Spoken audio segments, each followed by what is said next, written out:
Hello, everybody. Welcome back to another episode of Star Wars Alliance, your home on the Geek Ultimate Alliance Podcast Network. Your home for any and all things Star Wars. I think I got lost. I totally lost my intro. Whatever. I don't know. Did we finally By the way, did we finally coordinate on T-shirts here? It appears that we may have. Matt has a better matching T-shirt to yours, but I was like, you know what? I'm gonna throw on my traditional Star Wars logo shirt today. I actually really like that one. It's very plain, very simple. Mm-hmm. I like it. It's a very nice one. I got several compliments on my work calls today about it. I found it on Amazon. It's really sad how much I get off of Amazon. Okay, I admit I have a problem. Okay, that's the first step, right? I'm here with Clay. Clay. Hi. I'm doing good. We've already said it, so we can say it. We just can't say anything about it. We of course got Trials of the Jedi. I will say this. I am trying to crunch down and have it be the 7th book that I read this month. Yeah. So I have literally 2 days to finish the book. I'm on chapter 2. You have 3 days. You have tonight. You're on chapter 2? Yeah. I focused on everything else because I really wanted to have everything else High Republic that we had access to read before going into Trials of the Jedi. So I probably should have done that since I have the Edge of Balance stuff now and all of that. I probably should have read that before I started Trials. I told you needed to read it before Trials of the Jedi. I even told you. I still need to get one more book now that I think about it. The Dark Sith one. What is that one? For the High Republic? Yeah. Oh, Echoes of Fear. Echoes of Fear. Yeah. I still need to grab that one. So that one was super good. George Mann did a really good job. But you should be proud of me, okay? I got the High Republic Adventures Volume 3 read this weekend. I got Crash Zone from the High Republic Adventures read this weekend. I got Valiant Vow read start to finish this weekend because I hadn't started it yet. And then I read my first Agatha Christie book. Wow. So I read all those this weekend. I had already read this book for a while now. I legit put it on 2.3 speed and finished my second round today. So we will have more to say on the Valiant Vow or A Valiant Vow later tonight. That is our book review of the night. We have some news that we will be talking about for our main show.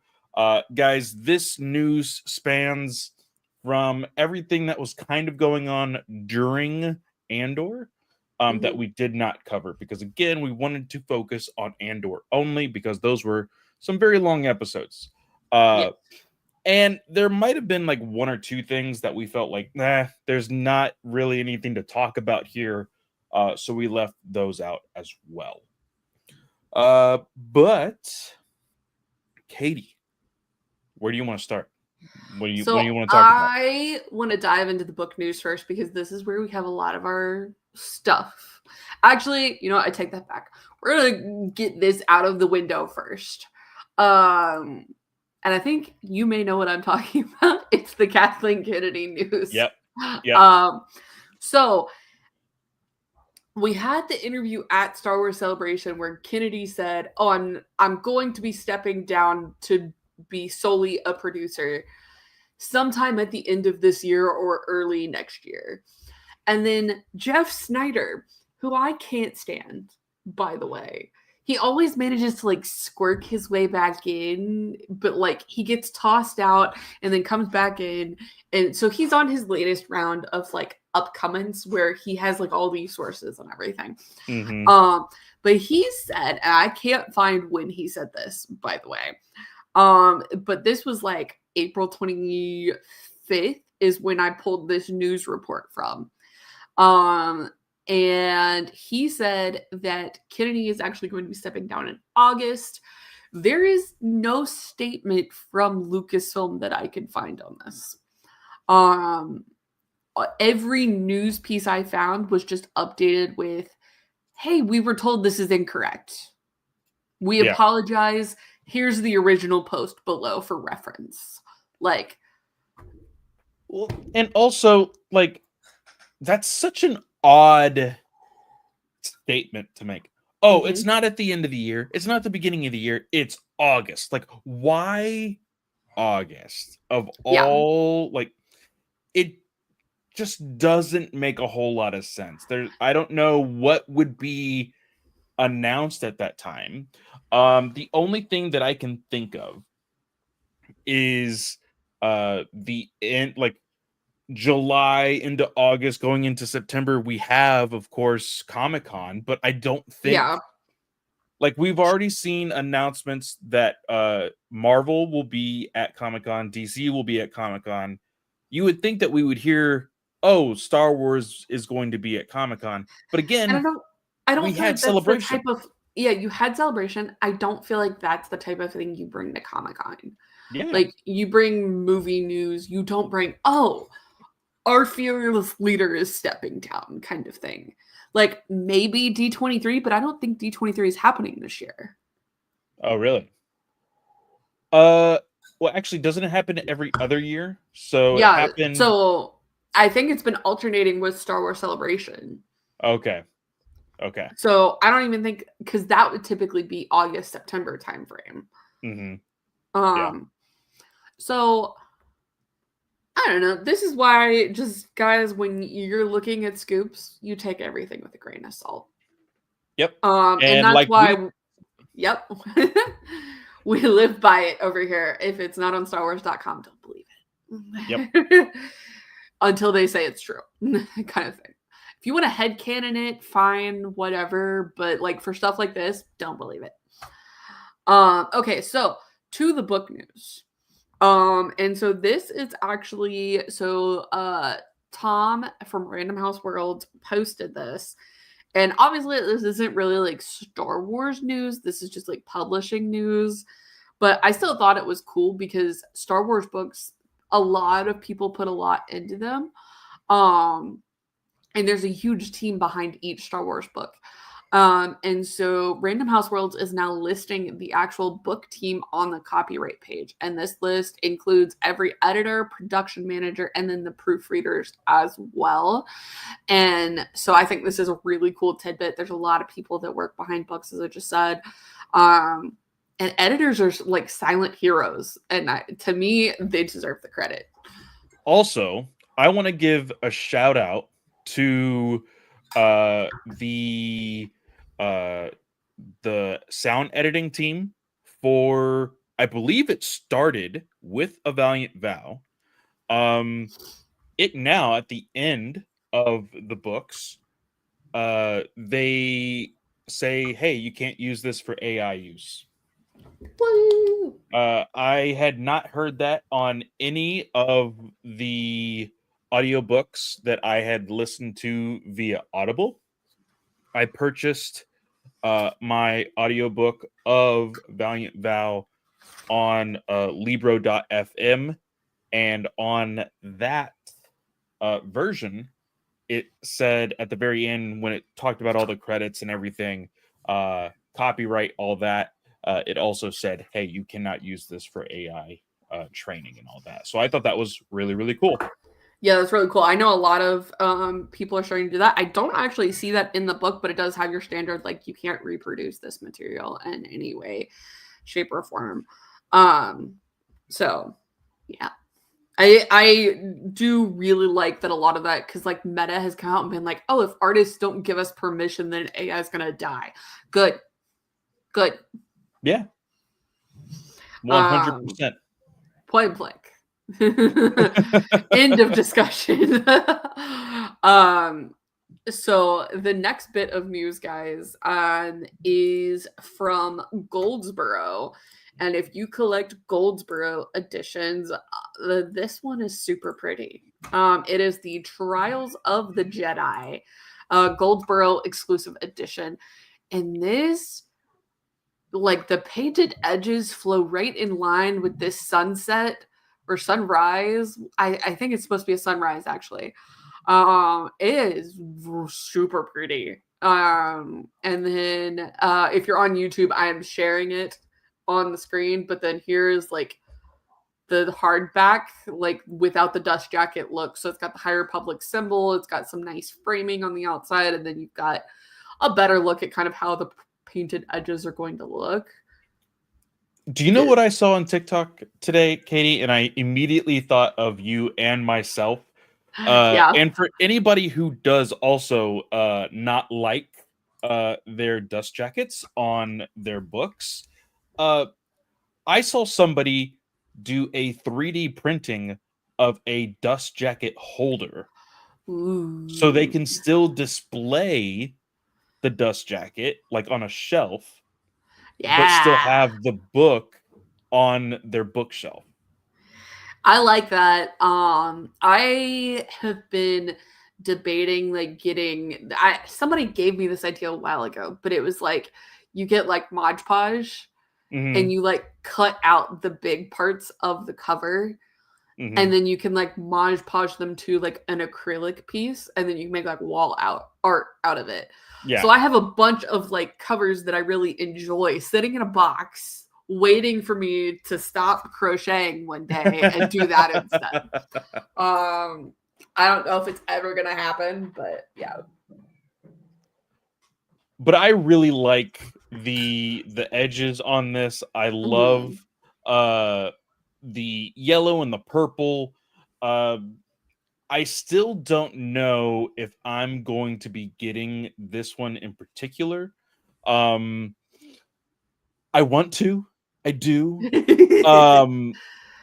Because as of right now, I think I only have one special edition of all of the High Republic, and that was because of Katie. She shared the link to me when it was available for the Fallen Star.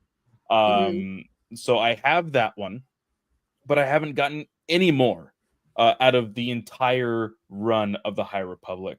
I think it would be fitting to get the last one for this initiative.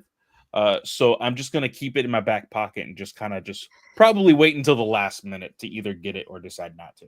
Yeah. Now this one, guys, if in case you are if in case you have been following Charles Soule's newsletter with his pre-order exclusive, which you need to get in by June 16th if you want that postcard with the exclusive dialogue from the characters.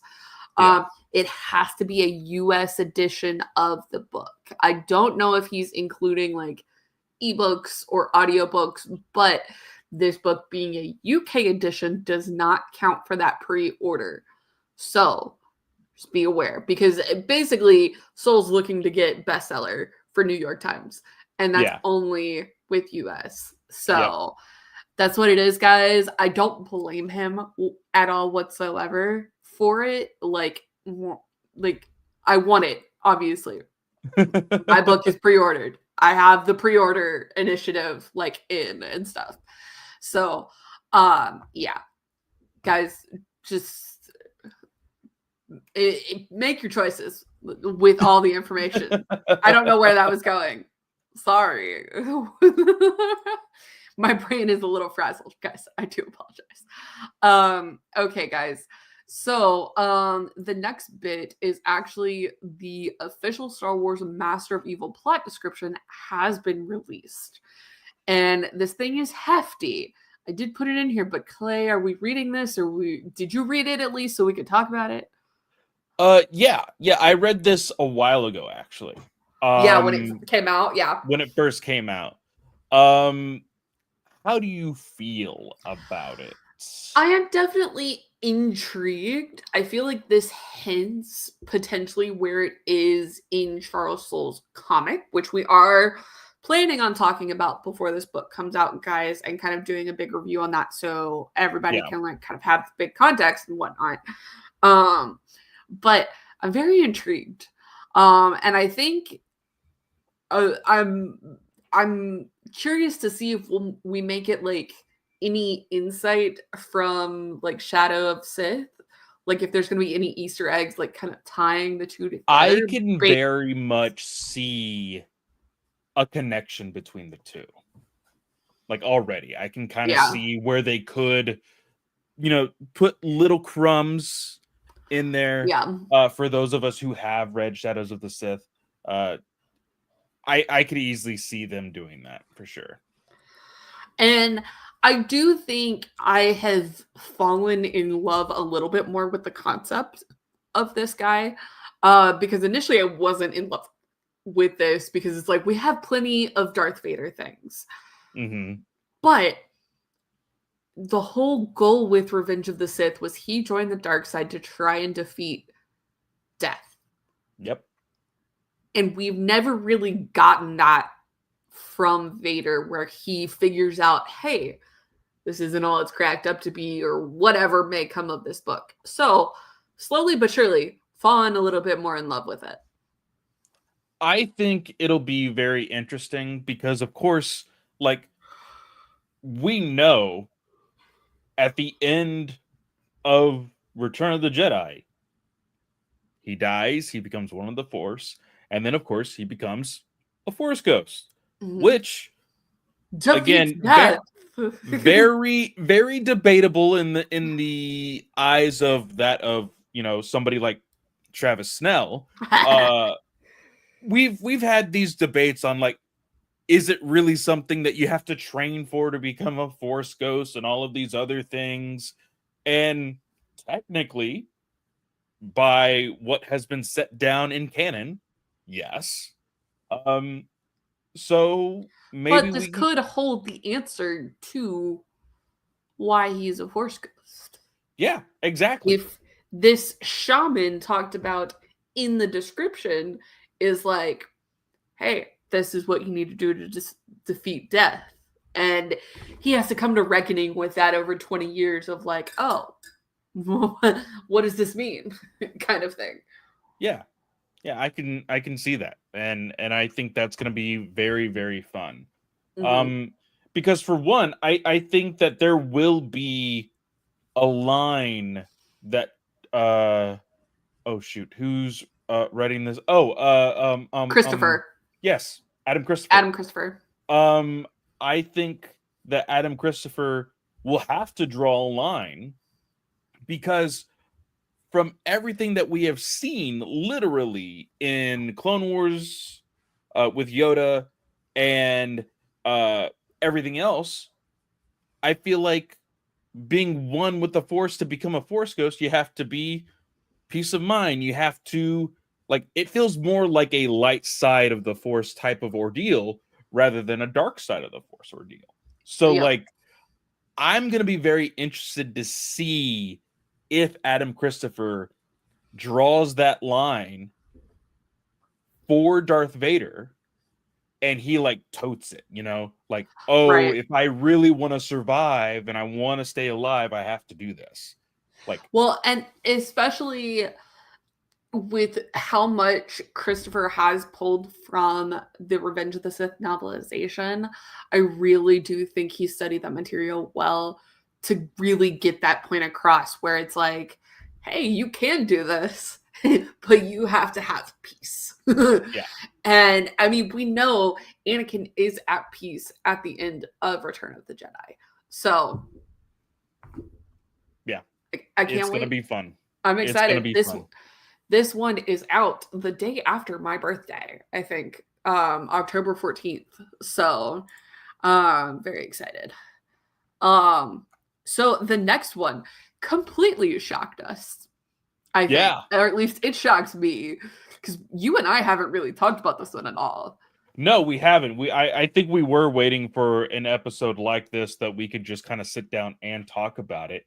Um, First, I will say this: I am not familiar with this author whatsoever. I had to look him up, and I did recognize, because of course in the last 3 months, well actually in the last like 4 months, I have been going to Barnes and Noble and my local bookstore uh almost like once a week, so I recognize the book covers that he has written for, Mhm. but I've never read any of his stuff because he, I believe, is a solely like young adult author, um or like even middle grade, I think, because that it everything that I see from him looks very Yeah, so young adult, middle grade. it looks like a lot of what he's written is he's done a lot with like Rick Riordan Presents. So Tristan Strong is like his main character, and I don't know if that's like one of like the mythology books. It potentially is. Um because that's typically what Rick Riordan does. Yeah. So like it looks like the first one is punches a hole in the sky. After accidentally tearing a hole between Earth and Alke, Tristan must seek the trickster god Anasi in order to mend the rift. So he's got a couple books with Rick Riordan. Um, and then it looks like maybe like some manga type things. And then yeah, some middle grade young adult books. So I'm excited by this. I love seeing new blood come to Star Wars. Hmm. He's a New York Times bestselling author.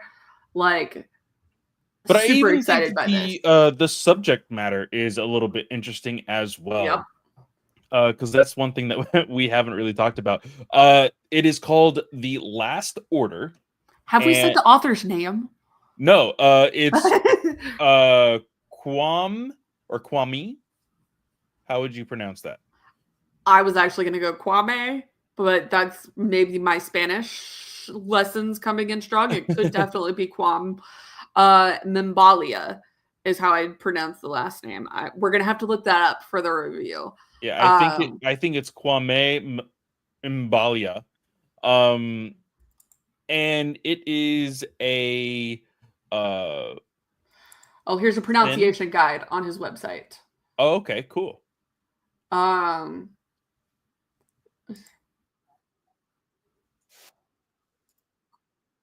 Mimbalia. Okay, it is Mbalia. Okay. Yep. Uh, it is a, like I said, uh, it is called The Last Order, and we get a Finn and Jaina Yep. uh This is the cover, story. guys. I think that Um, is really, really cool.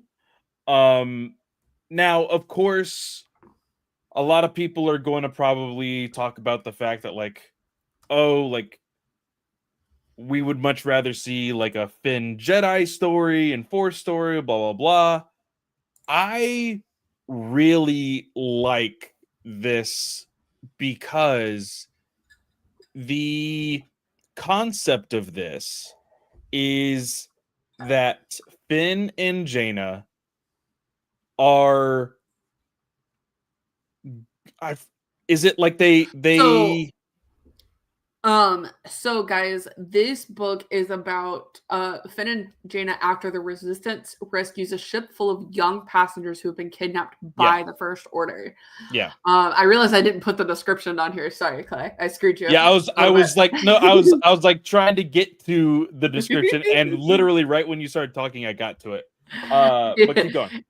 It says, as Finn and Jaina set out to find the First Order officer responsible before he can endanger any more children, the two former stormtroopers must wrestle with their own complicated paths as soldiers of the aggressive regime.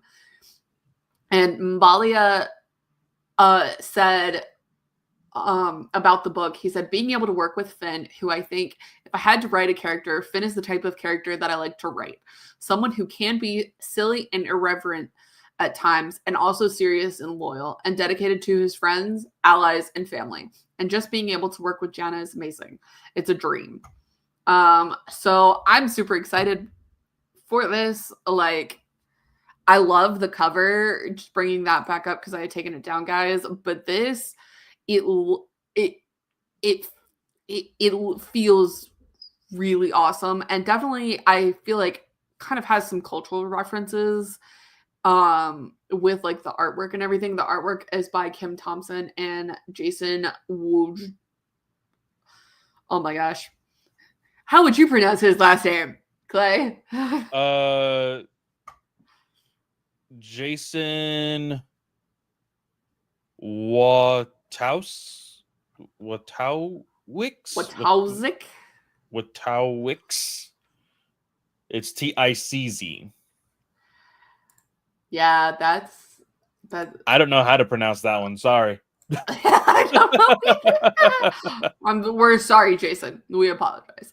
Well, it says here, the flowers on the cover are directly connected to one of the novel's plots, and how they now tie into one of his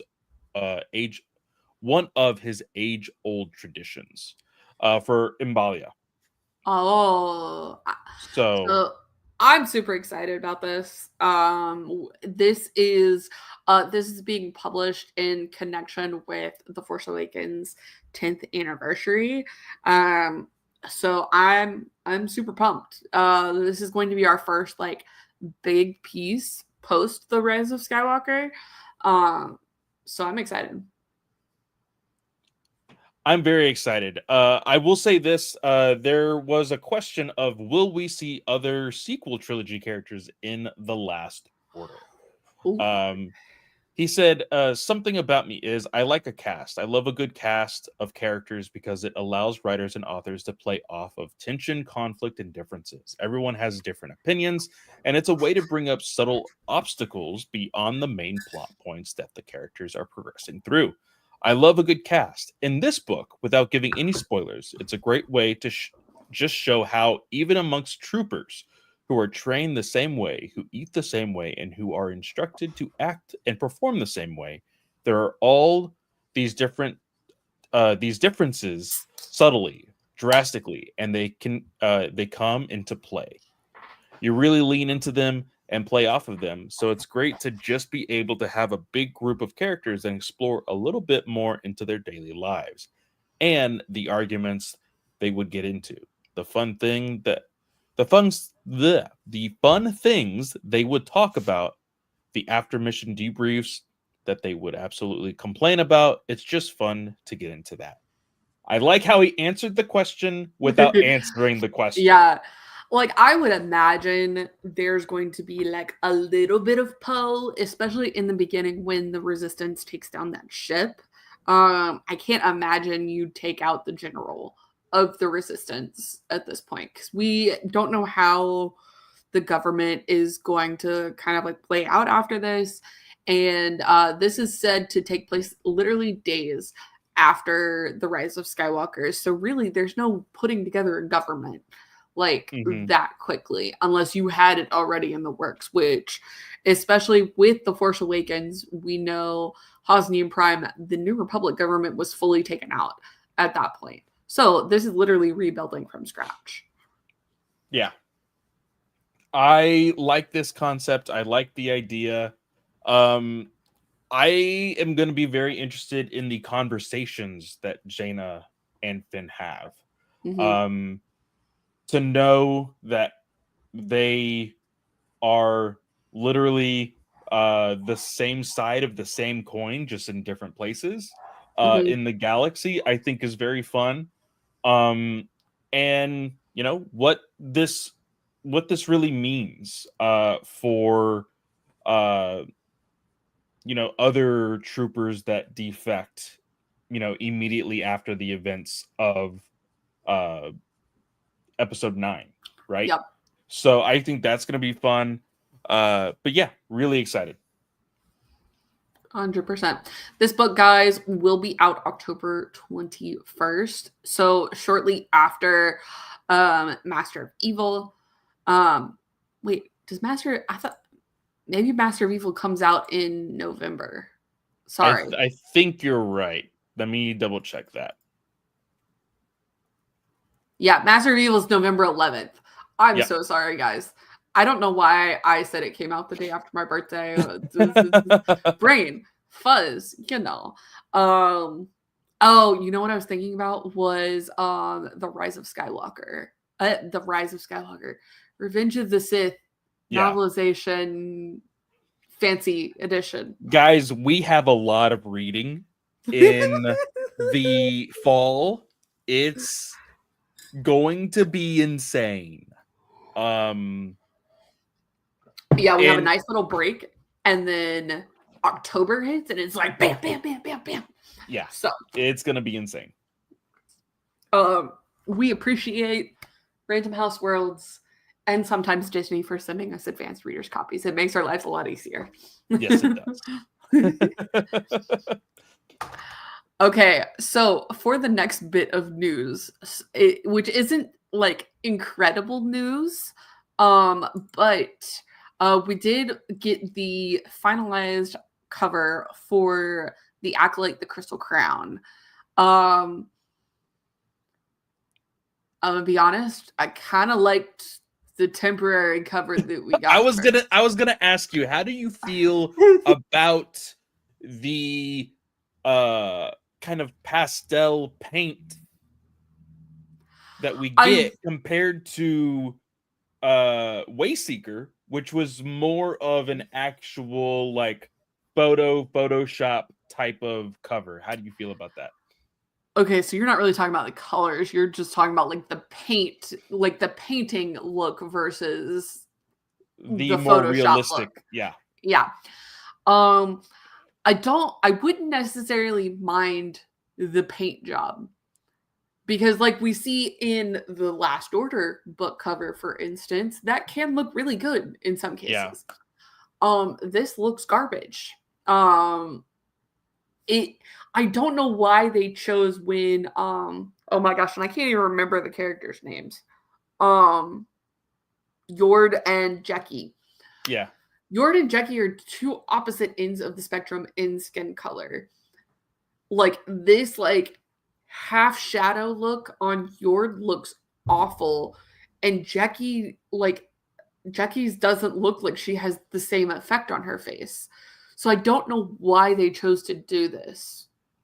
I'm more questioning why the like greenish blue background of everything. I dig that.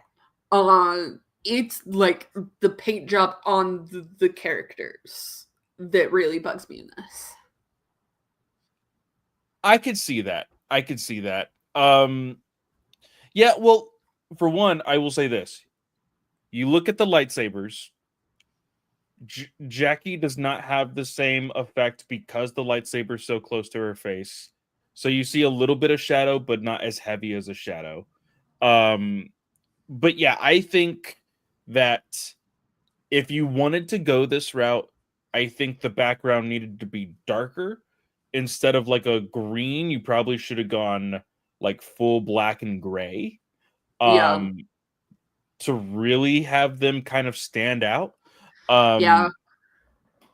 But yeah, I do kind of wish we got the placeholder cover instead. Yeah. Okay, so at least we're on the same page. Yeah. But guys, that book is going to be out. It's here somewhere. July 29th is when you guys can expect that book. Oh, that might be our next review after Trials then. Yeah. Yeah. Who knows? Because we also have to fit Revenge of the Sith in here somewhere. Because we got to talk about like the actual story with Revenge of the Sith too. Yeah. But our next new book, yes. Yeah. All right. So do you want to go ahead and talk? You talk about the Respawn news that we have here. Yes. So Respawn, of course, is the studio uh, Respawn Entertainment. That is, of course, the ones who created the Jedi series for Yep. PlayStation. Star Wars Jedi. Yep.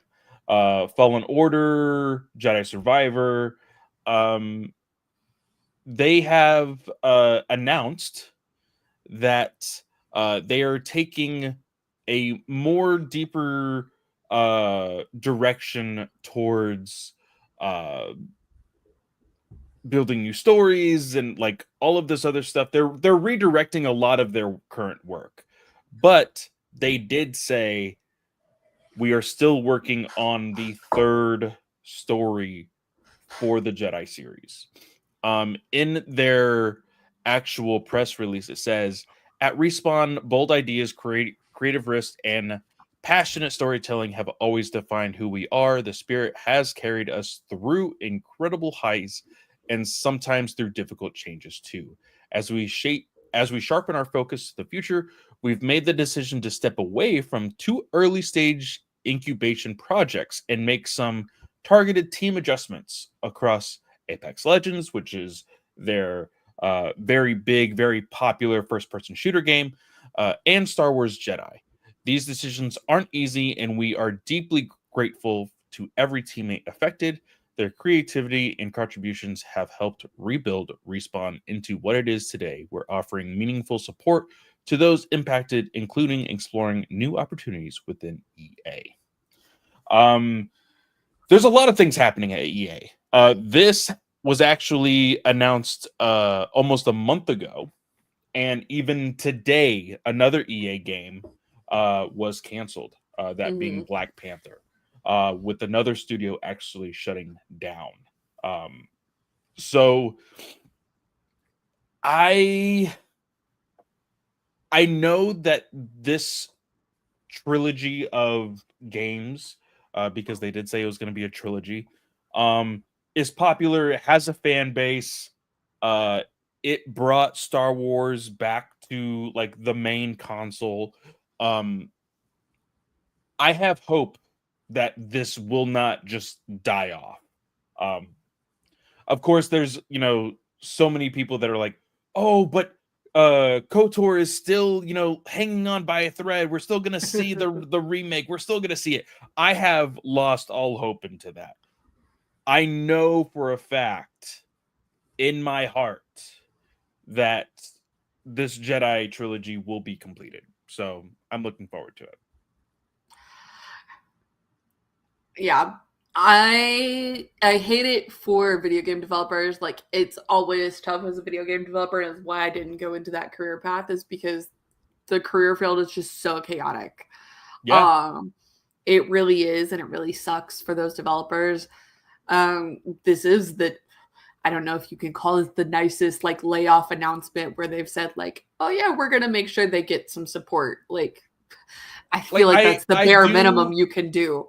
But The best thing about this, though, with a grain of salt, of course, is the fact that this is just like an internal decision. So it's mhm. like, hey, our employee of teams that were working on this, they are no longer going to work on that. They're going to join our other team working on these two other projects. So it's Okay. not like, hey, you It's not guys, like a layoff.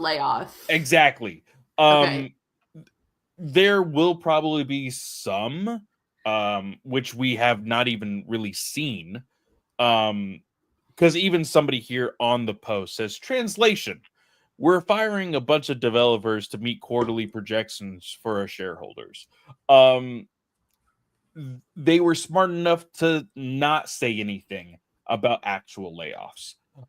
So I might be totally mistaken, but the way that they were wording it in this post seemed like they were adjusting some of these teams to work on other projects.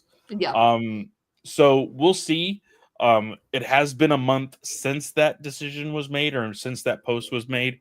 So I feel like we would have heard if there was a big Yeah. uh, push for layoffs. Yeah. I think so too. Um so that brings us to kind of like our relative main topic for the night. Rian Johnson is doing interviews currently for his upcoming season 2 of Poker Face on Peacock. And so this interview was done with The Independent, and one of the questions, of course, was related to his Star Wars movie trilogy that got announced and has never come to be. And so there was kind of 2 responses that he gave. So the first one was about the discourse surrounding his The Last Jedi movie. And he said, I always want to make this clear. It's not like I've gone through a living hell or something. I've had the kind of experience that you could only dream about as a filmmaker. I was in my 20s when the prequels came out. I mean, you talk about wars between Star Wars fans. We definitely experienced our own. That the prequels was World War I, and this, The Last Jedi, was World War II. But I feel like I've had such a wonderful, lovely, positive experience with the fans during the course of it. That's left me a bigger Star Wars fan than I ever was, which is really something because I grew up with it as the bedrock of my childhood. I think this was a really good, neutral response. Obviously, like, things don't always go according to plan. But he didn't hate on anybody, and he kind of shouted out the people that are really a core fan base of the movie. Yeah. So the question then becomes, what happened to your Star Wars trilogy? And the answer was, Clay, Knives Out happened. Knives Out happened, guys. This is the easiest answer ever for Rian Johnson. Guys, I am lucky enough to like both. I like Knives Out. I like Star Wars. And hey, people need to make a living. So when a studio like or a company, an entity like Netflix at the time even, and I believe still technically kind of still is, hands you basically a blank check and like, hey, we liked your movie. What if you did it just for Netflix? You take that. You take that blank check. You take 100%. the $500 million plus the production budget. Yeah. Like it is so good. And plus, if anything, guys, what we need to remember is directors make relationships with the cast and crew that they work with. And so you could really just see, hey, out of all the Knives Out movies, who would I like to see in Rian Johnson's trilogy? You know? Like, that's the way I like to look at it. Now, again, will it ever happen? Who knows? Who knows? What about Chris Evans? I've debated it. I've thought about it. I really have. Because there is a lot of MCU actors that have said, oh, I would love to be in a Star Wars movie. Brie Larson, Chris Evans, I believe, has actually said that he would be down. I don't know. I will say this. If I was okay because at one point we were both okay with a Ryan Reynolds being in a Star Wars movie, we can't say we are not okay with Chris Evans being in a Star Wars movie. Yeah, absolutely can't. So I would dig it. I think that at this point, here's the funny thing. When I was a big supporter of the Snyder Cut, because it happened, it's over. I got what I wanted. I could walk away from it. One of my best friends told me every day, it's a pipe dream. It's a pipe dream. It's a pipe dream. You're never going to get it. Stop wishing for this thing. You're never going to get it. And guess what? I got it. I can watch it whenever I want on HBO Max, as long as they keep it there. and Oh, boom. you mean Max until this weekend? No, it's HBO Max. It's HBO Max. So everybody called that a pipe dream. I feel like people give the same kind of energy towards Rian Johnson's trilogy. Yeah. So maybe it's not so much a pipe dream because hell, we've seen almost the impossible happen with the Snyder Cut. So Yeah. I think anything is possible. And realistically, he's not booked for anything else for after this third Knives Out movie, which is supposed to be coming out this year. He's pretty pissed off with Netflix, apparently. Oh, really? Yeah, because they don't want to release this one to theaters. Um, Ooh. so they just want to put it on Netflix. So he and Daniel Craig are really pissed off. Because basically they got it verbally. Oh yeah, we'll definitely release this in theaters. But they didn't get it And in writing. That yeah. sucks. So we'll see what happens. But guys, there is one more thing that I forgot to put on the show notes, and I told Clay, oh, I forgot to put this on the show notes. I'm going to put it on the show notes, and I still didn't put it on the show notes because talking about Ryan Reynolds reminded me of this. So Ryan Reynolds, in an interview with, I can't remember who this podcast was with, said that he pitched an R-rated Star Wars project. It doesn't have to be overt A+ characters. There's a wide range of characters you could use. And I don't mean R-rated to be vulgar, R-rated as a Trojan horse for emotion.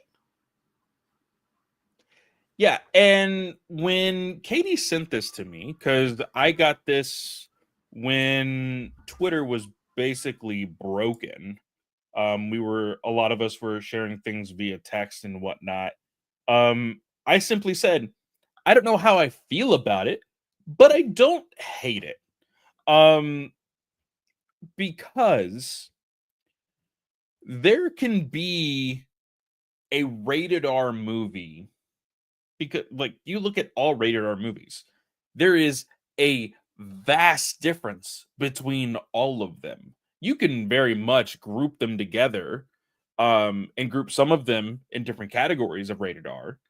But when he says rated R, I'm not thinking, oh, he just wants to make a Deadpool inside of Star Wars.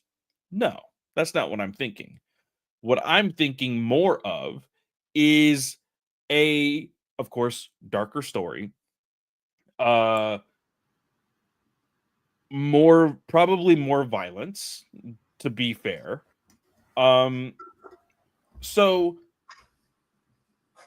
it's Star Wars, guys. Like, Yeah.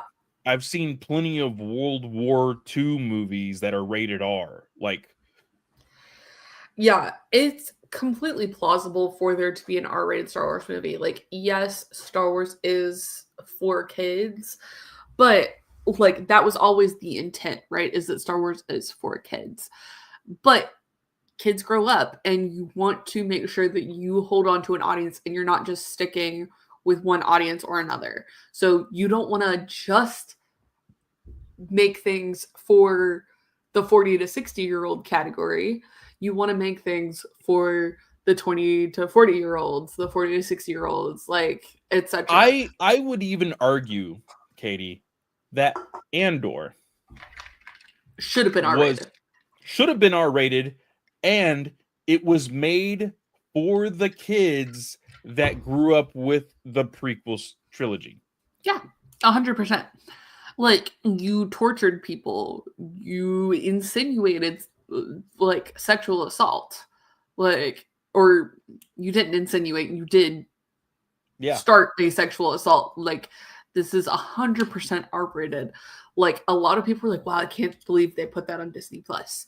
Like, so at the end of the day, Andor is 100% R-rated. It doesn't have to be rated because it's on a streaming service, but that is 100% R-rated. So yeah, it's happened. It's clear. It doesn't have to be just vulgar cuss words here and there. Like, sex jokes, nothing. Like, it can be done. It has been done. It's completely plausible. Yeah. I definitely think this is just taken the wrong way, like you said, because Reynolds is Deadpool. And so people are like, oh yeah, Deadpool and Star Wars. Like, no, that wasn't the intent here, I think. So Yeah. all right. So shall we talk about a Valiant vow? Yes. And guys, we are going to be going more in depth with spoilers in this because this has been out for a month, and there's something in the ending that I really want to talk about. But this has been out for a month, so it's not like we're like experience everything. Like, you've had time to experience this, hopefully, because this is a really good book. This was a really good way to finish out the middle grade books, in my opinion. Yeah. Yeah. That being said, I do have a hot take. You have a hot take. Yes. This is the lowest of the low on my tier list for High Republic. And the reason why I say that, not because it was not a good book. I'm saying, and this is, again, a hot take. You take a Valiant vow out of the timeline, nothing changes.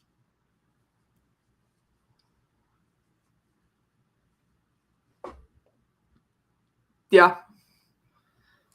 There is nothing in this book that moves the needle. Now, again, for any of our usual listeners / viewers, I have one want in all of Star Wars. I want my happy ending. Guys, that's what this book is. This book is my happy ending. It is your happy ending. This is literally everything that I have asked for. But I am going to hardcore disagree with you. Really? Not like is like if you change this or if you take this out, nothing matters in the grand scheme of things, which I do disagree with because Emery was one of our founding characters, despite him being sidelined in phase 3. But I feel like Beware the Nameless, you could realistically say the same thing. And then Beware the Nameless was the second phase 3 book. And then realistically, and I enjoyed Race to Crash Point Tower, but realistically, you could say the same thing about Race to Crash Point Tower. Yeah. Mm-hmm. So I feel like these are just meant as supplemental aspects. And especially with what we got for Wayseeker, this kind of tells you where Vernestra ended up, because I'm sure the epilogue in this with Emery and Tep Tep and Vernestra all takes place like after the Nihil have been taken care of and everything. So the epilogue gets you closer to Wayseeker. It gives you more information about him because we know like he goes on to become this legendary Jedi philosopher, thanks to Wayseeker. So it kind of just gets you there. But these are the middle grade books, I feel like have always been more supplemental. And I feel like with Vernestra, she was the character for the middle grade books in phase 1, and kind of the story group went and said, you know, she's too important to just put her in the middle grade books. Yeah. And so they rose her out of those intentionally. But then they needed somebody to pick up the slacks, which is where you get Escape from Vala with more from Ram and the Padawans and introducing Tep Tep and everything. So that way you can get Beware the Nameless. And this is more just a finishing of Tep Tep's story. Now, who is the character that we got in what was that book? I think it was the first Escape from Velo. It was Kildor? not Not Kildor. not Ram. There was Is it the Kildo. Padawan? Is it the Yeah, Padawan that stays on Valo? yes. So that kid is in the High Republic Venture. Adventures. I think that starting his story in a middle grade And then and finishing out in ending the it, comics sucks. I think it does suck. Um, Uh because again, it's like it's one thing if it's like Vernestra where she's like constantly crossing over into things, but then it's another thing to go, oh, yes. It's again going back to the issue that we've had with phase 3 the entire time. It all feels like it's supposed to be connected, whereas I'm not getting a complete story start to finish because Tep Tep is not the starring character. Tep Tep feels like the starring character in books 2 and 3 of the middle grade books, but is more of a supporting character in book 1. And I know like you had to have somebody introduce her into mhm, it, but also Gavi feels like the main character alongside Ram in book 1 Escape from Valo 100%. versus Tep Tep, which is I feel like if you had flipped things around and because it struggles. Yeah, and then Kelda was moved to what feels like just the Audible original. With Yeah. like we get most of his story in there, and we do see him in Beware the Nameless, but he is literally nowhere to be seen in this Yep. book. And it like Keldo and Tep Tep were inseparable in every Mm-hmm. story. And then all of a sudden, we just get Tep Tep just randomly. Like, Yeah. not getting Keldo felt like a weird choice. Yeah. And one of the things that I told you about when I had first started this was I was like, when did the storm wall come down? Because that's talked about a lot in the beginning and a lot at the end. And it's like, wait, when did that come down? Because I've read everything except the comics. And Clay and I both had to do some Googling to figure out, oh, that happens in the High Republic Adventures issue number 16. Um, and it's like the storm wall was built in a comic, sure. But it was a But it Marvel comic, and now it's been like the focal point of phase 3 stuff. it's okay. So I just got this in my head, and it kind of disgusts me a little bit. Um, One thing, and I know that you only really collect Star Wars comics. Mm-hmm. Um, so it's not really something that you have to deal with a whole lot. Uh, but with most of DC and most of Marvel, like event books for superhero comics, like Marvel is really bad at this. So it feels like this is probably why there was a decision to do something like this. There was an event once that I think just ended like a year or two ago for Marvel that had a total of 50 plus single issues that ranged for multiple different titles. So there was the main title, which was only like 6 issues, but then there was like other miniseries that tied into it, other ongoing series that tied into it. And so with something like this, again, the conversation of, oh, you don't have to read everything to get this story. Now you do. Now, again, you don't need to, but when you're invested like us, and we know the Stormwall is a very big talking point in the Era of Darkness, Mm-hmm. the, well, all of Phase 3, all of Yeah. every single Phase 3 physical book novel that has come out has mentioned the storm wall at least once.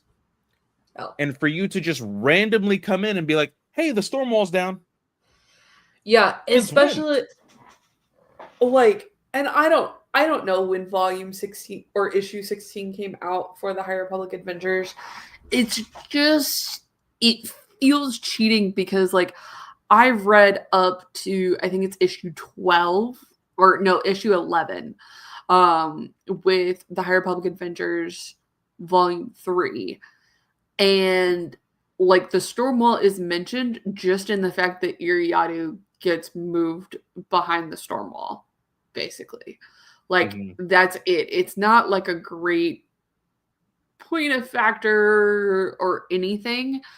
So it's, and I know like I get why it happened in the High Republic Adventures because we know Marchion Ro is running it from the Gaze Electric, and Marchion Ro is going to the Battle of Iriadu. But it's just super frustrating to see kind of how things have been batted around so much in this. The storm wall fell in issue 16, which came out March 19th, 2025. Yeah, so 2 months ago. Like, I don't know, because obviously you want to reward the comic people, and I feel like the comic people would be reading everything. But that just really makes me mad.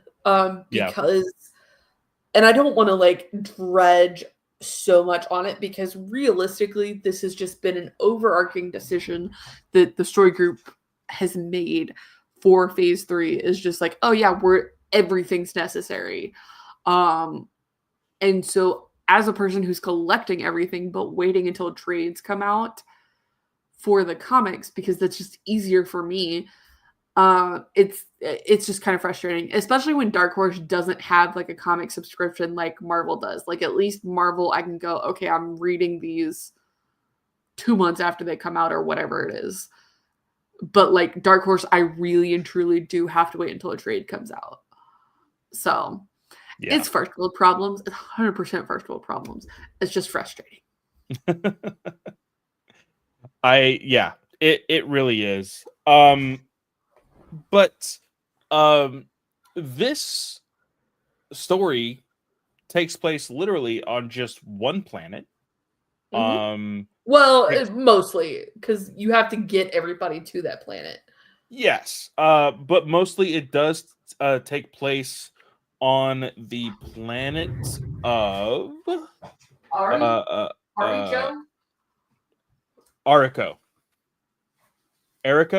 I think it's Arico. Yeah, which is the planet that Vernestra finds Emery on in Defy the Storm. Yes. And so again, if you're not reading everything, you're missing things because you're like, wait, how did Emery get here? Because Emery hasn't been mentioned in the middle grade books. Sorry. Yeah. We're not continuing that. We've talked about it enough, Katie. Stop it. But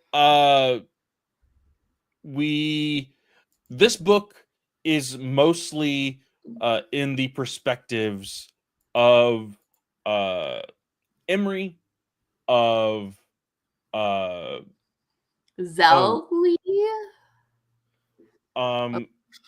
No. What's her name? The little the daughter, the youngest of the Chancellor. Zinni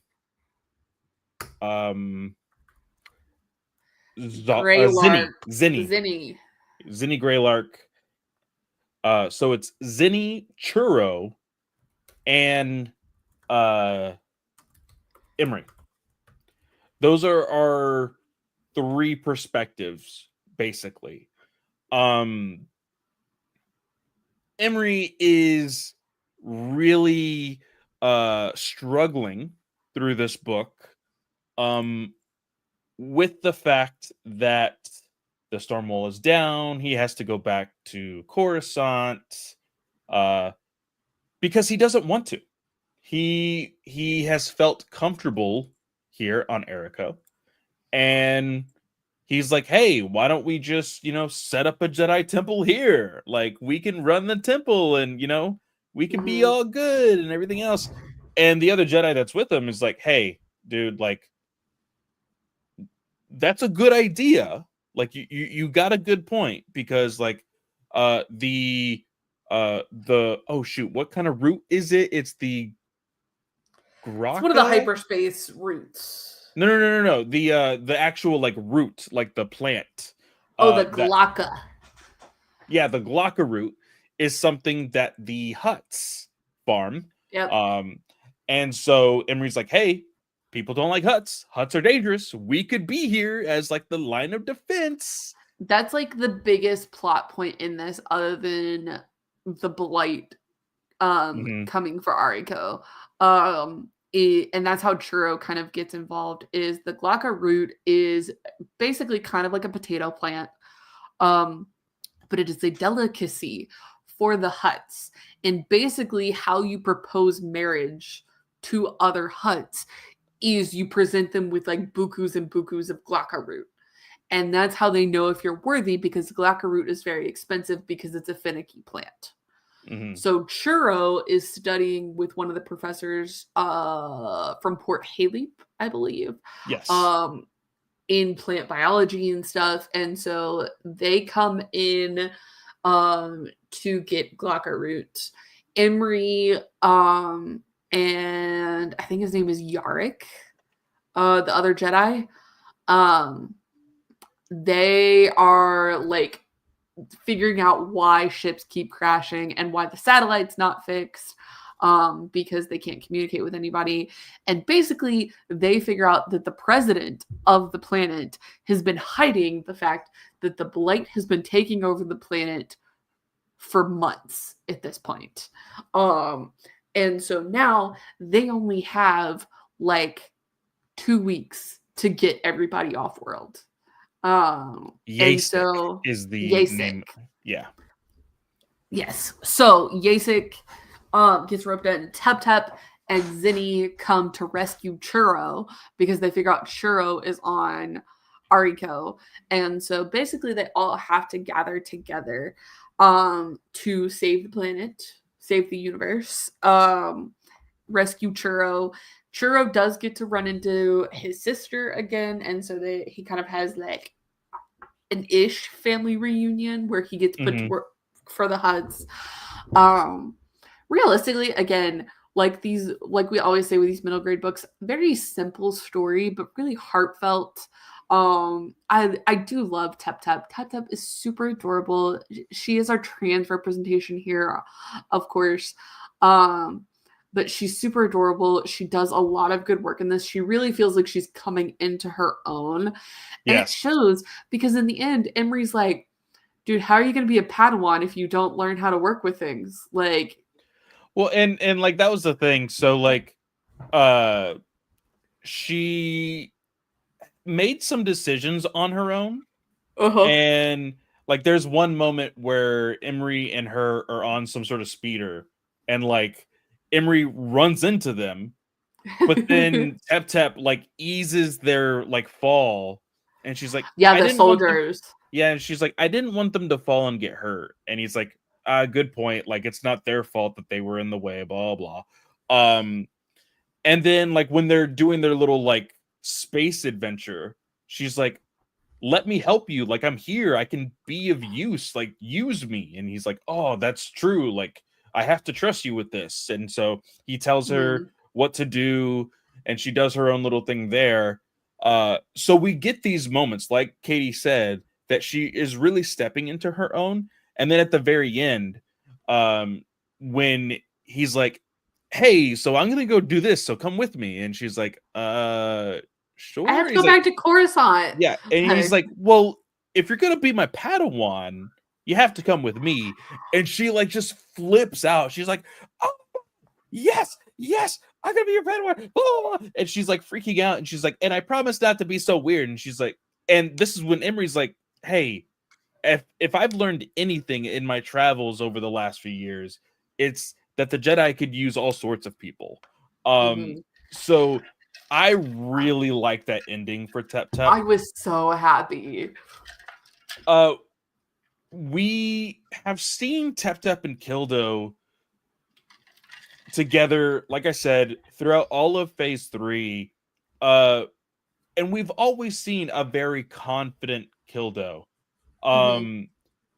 And although Tep Tep was always the adorable one, always the shy and quiet one, um, and of course, really there to always talk to whatever animals, the authors needed her to talk to at the Right. time. Um, with this, I enjoy this because she gets to be independent. Yeah. And so uh I hope, again, we don't know if this is the for sure ending for any of these characters. Um Michael, Tom, Charles, y'all better freaking give us something, I swear. But like I would like to see there be something with Tep Tep. Whether that be like a future story of like an adventure with her and Emery, because again, like Emery doesn't have a lightsaber through any of Yep. this. He is solely just working with the Force. And he's mentioned it like I think twice in this book that he doesn't have a lightsaber anymore. He has kind of chosen to not go down that path anymore.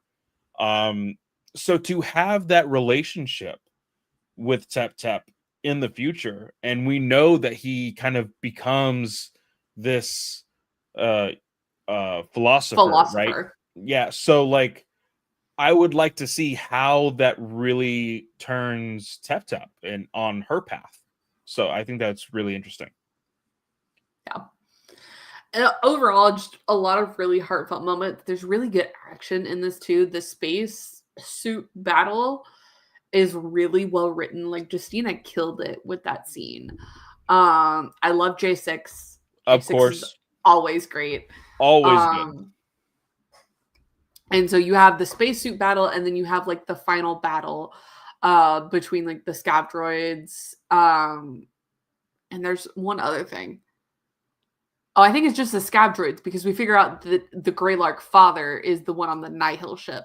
Yeah. Sorry. And that's like our other like emotional like happy ending is Mhm. because Zinni for the past 2 books has been looking for her father.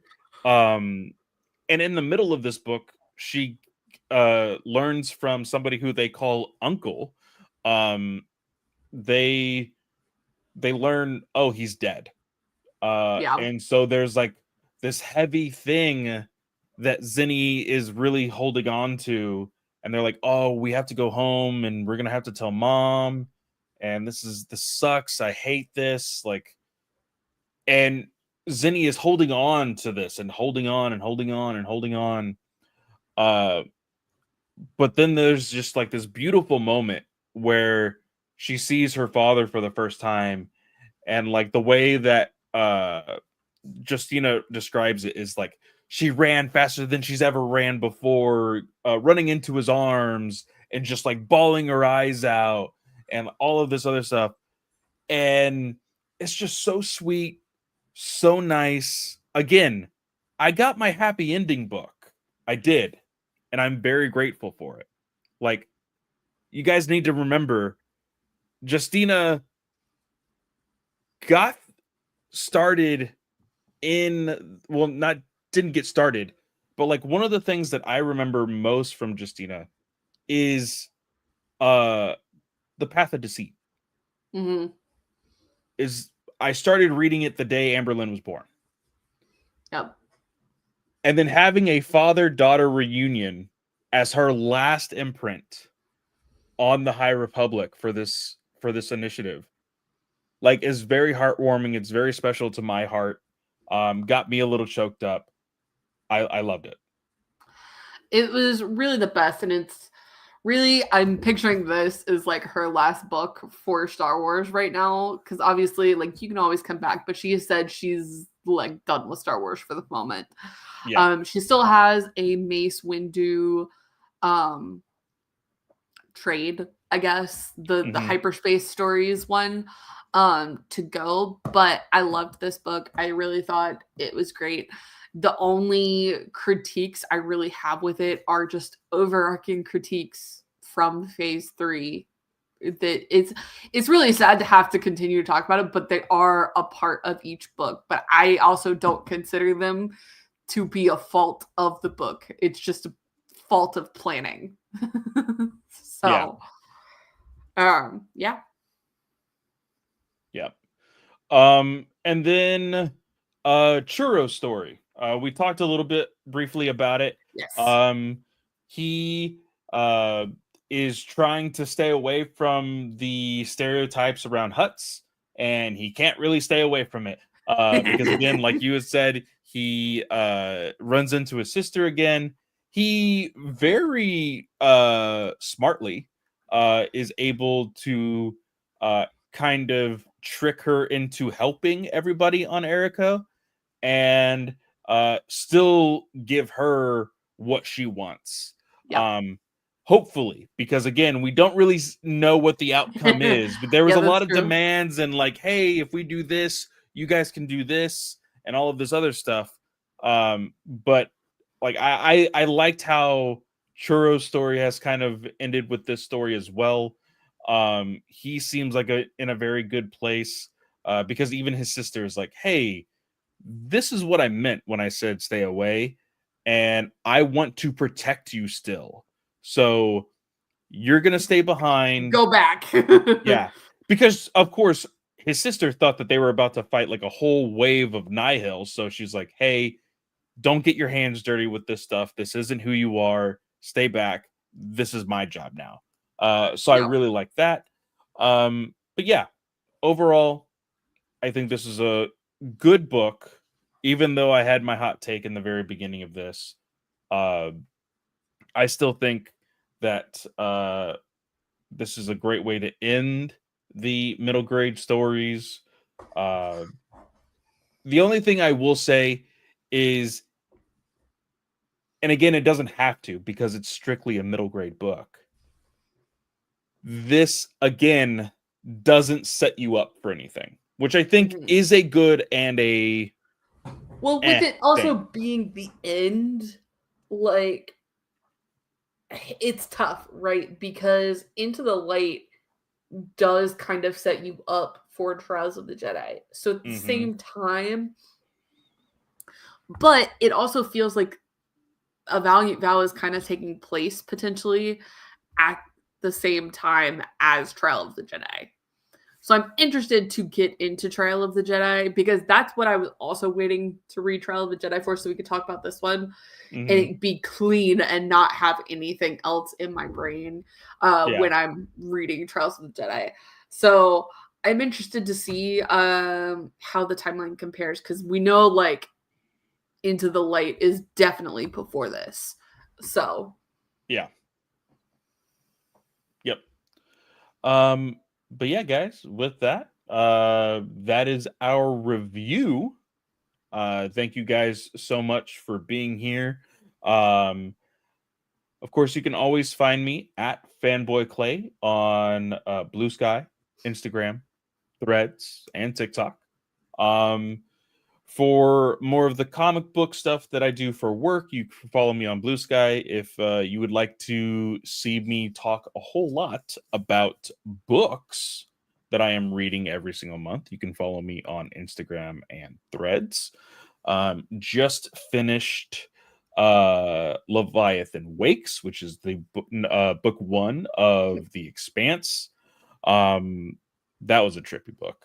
Um, it started as like a sci-fi mystery and then became like Resident Evil in space. It was very weird. Um but yeah, uh going to already be starting like freaking 3 books at the beginning of freaking June. It's insane.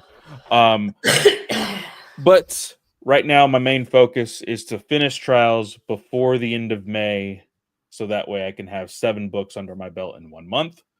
Um, yeah. If you guys noticed, I was a dummy and forgot about the holiday and did not post Ranger Alliance this week. So, if you notice, podcast listeners, in the feed today, Thursday, I'm actually going to be dropping Ranger Alliance with this episode. So immediately after I didn't say listening to you could this, do that. I'm just kidding. I'm totally kidding. I mean, I don't have to. I could just double drop on a Monday again. Like it's. I Totally... don't care. But I'm just giving you shit. There will be, of course, this episode and Ranger Alliance today. So go give that a listen. Jake and I talked about the reveal of a new character in the series, and when he or they potentially appear in the show. So go check that out. Katie, what about you? Y'all, you can find me on most social media platforms. It is at Slice of Katie. Remember, this show, we are not on social media. Currently, we still have an account on X, but we are not using it at the moment. So that where you can contact us is via phone number, which is 830-538-4828. Again, 830-538-4828. Just shoot us a text or leave us a voicemail and give us a way to reference you. You can also shoot us an email at starwarsalliance@gmail.com. Remember, there's no A in the wars. Super important. Don't forget it. Next week, guys, we will be here. We will be talking about any news that comes out between now and then. But also we will be talking about Edge of Balance, Premonition, and Edge of Balance Volume 4. So those are the two mangas that dropped in April for the High Republic. And to me, they're very crucial to where Trials of the Jedi is about to go. Clearly I will read it eventually, probably this weekend.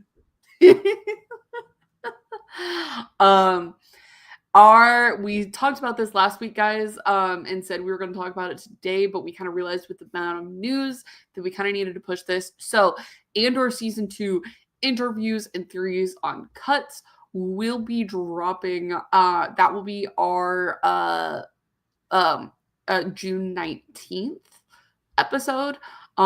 So that gives us a little more time to kind of gather everything. But also we wanted to talk about news and kind of get us caught up and up to date with everything. So that way we could kind of move forward at a good speed. So that is what you guys can expect on the 12th. Since I've talked about June 19th, we might as well talk about what's on the 12th. We're talking about Volume 3 and Crash Zone of the High Republic Adventures. So that also includes the Wedding Spectacular issue, guys, which might I say was fantastic. And then the Crash Zone one-shot issues by Alyssa Wong. So that's what you can expect for the next couple weeks, guys. And Trials of the Jedi. Who knows when that episode's going to drop? We'll let you guys know next week. So with that, I want to wish everyone a great day or night, whatever time of day you're listening or watching. And we will see y'all next time. May the Force be with you.